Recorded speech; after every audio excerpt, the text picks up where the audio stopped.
Jail খেটেছেন, আমরা যেমন jail খেটে রেহাই পেয়েছি, আপনার দলের বহুগুলো এখনো কিন্তু গুম অবস্থায় রয়েছে। প্রিয় বন্ধুগণ, আমাদের রাজনীতি চেয়ার পরিবর্তনের রাজনীতি নয়।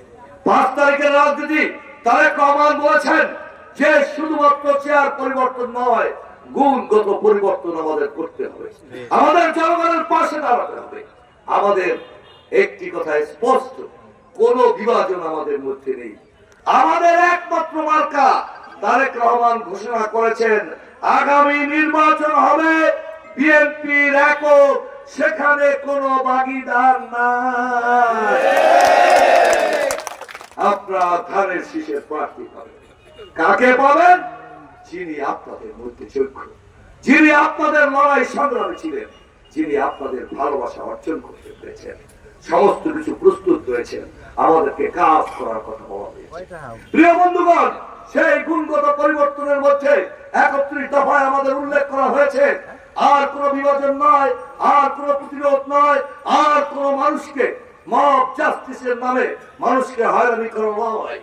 কে কোন পর্যায়ে স্বৈরাচারের মিছিল গিয়েছে এটা দেখার বিষয়। তবে স্বৈরাচারের উপকারভোগী অথবা যারা স্বৈরাচারী আচরণ করেছে তারা জেলের বাইরে থাকতে পারবে না। কিন্তু সাধারণ মানুষ, আমরা কোন সাধারণ মানুষকে প্রতিবাদ করতে চাই না, প্রতিরোধ করতে চাই না। আমাদের সেই গুণগত রাজনীতির মধ্যে রয়েছে একটি স্বনির্ভর বাংলাদেশের স্বপ্ন, যে স্বপ্ন শহীদ রাষ্ট্রপতি জিয়াউর রহমান দেখেছেন। আমাদের গুণগত পরিবর্তনের মধ্যে রয়েছে শিক্ষা ব্যবস্থায় আমূল পরিবর্তন। এদেশের আমরা যদি ক্ষমতায় যাই, আপনার দল যদি ক্ষমতায় যায়, ওই 31 দফার ভিত্তিতে 1.5 বছরের মধ্যে 1 কোটি মানুষের কর্মসংস্থান করা হবে। সেই কেমন করে হবে? সকল মানুষকে, বিশেষ করে এসএসসি উত্তীর্ণ সকল মানুষকে 6 মাসের ট্রেনিং দেওয়া হবে।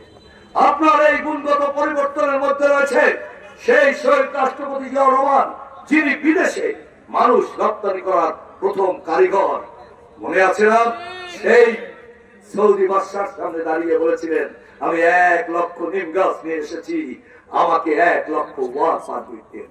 আমি একজন মুসলিম প্রধান দেশের রাষ্ট্রপতি, আমাকে এই বিষয়টি আপনি ফয়সালা করেন। বাধ্য হয়েছিল সেই শ্রম বাজার ওপেন করার জন্য।